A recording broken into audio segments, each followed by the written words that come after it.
En guise d'intro, avant que Farid vous fasse un sentiment de marché crypto, le Bitcoin est de nouveau au sommet, avec des records historiques cette semaine. Les altcoins affichent aussi des gains incroyables. Les experts évoquent une nouvelle réglementation positive et une adoption croissante. À toi de jouer Farid, bye bye les investisseurs. Merci Alana pour l'introduction. Donc on est parti pour notre sentiment de marché. On commence tout de suite par le Bitcoin contre du dollar. Et donc vous voyez que cette ligne en jaune, pour moi c'est la moyenne de valorisation du Bitcoin. Et tant qu'on est en dessous de cette moyenne, pour moi on est sur une zone où le Bitcoin pour du long terme est sous-évalué.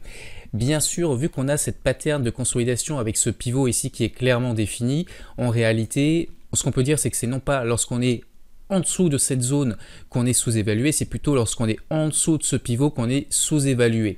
Et c'est la cassure de ce pivot qui devrait lancer de nouveau la tendance haussière sur les crypto-monnaies et notamment sur le BTC. Donc pour le moment, on est encore en zone d'achat du Bitcoin, donc en zone d'accumulation si vous êtes en mode DCA, en tout cas pour la casquette de l'investisseur passif. Donc on va pouvoir peut-être regarder d'autres choses. Vous voyez qu'ici on est en train de commencer à casser le mini pivot. Donc là ce qui va nous intéresser maintenant, c'est de rejoindre la résistance et de faire une petite anse dessus. Donc je peux vous montrer ça ici sur la vue journalière.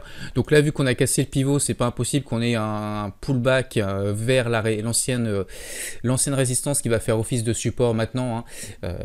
Donc voilà. Et donc derrière, on peut s'attendre comme à une remontée au moins sur les 68 000, les 70 000 idéalement, vu que les 70 000 c'est un chiffre rond, donc ça pourrait être pas mal les 70 000. En tout cas, voilà, on reste toujours en marché en range sur le Bitcoin dans un gros marché haussier séculaire à long terme. Donc voilà, vous comprenez pourquoi on fait ces vidéos toujours avec un biais positif, toujours en vous alertant sur les risques en cassure de support, etc. et surtout du grand support oblique haussier du grand canal qui est toujours là, que j'ai dessiné, ça n'a jamais été cassé. On a eu nos zones de DCA qui ont breaké, qui ont lancé le mouvement. Le Total 3, on est toujours dans, voilà, on est en train de remonter pareillement vers ici. Vous voyez qu'on a un sommet, donc là c'est un niveau de résistance. Donc je ne sais pas si on va rejoindre l'autre pivot que j'avais tracé ou pas. En tout cas, on est dans cette construction de grande tasse séance toujours sur le long terme. Et puis Overs, à mon avis, ça va être quand même relativement proche puisque les altcoins sont quand même corrélés aussi au Bitcoin. Mais voilà, les altcoins sont un petit peu plus en retard. Il y a plus de potentiel pour rejoindre la résistance. Mais voilà, on est toujours bien orienté. On voit qu'ici, on a eu un double bottom. Hop, et on est en train de repartir à la hausse. Donc là on atteint un premier objectif, donc là on peut repartir au sud, consolider, remonter, je ne sais pas ce qui se passera, mais en tout cas on est toujours pareillement dans cette énorme construction de tasse et anse.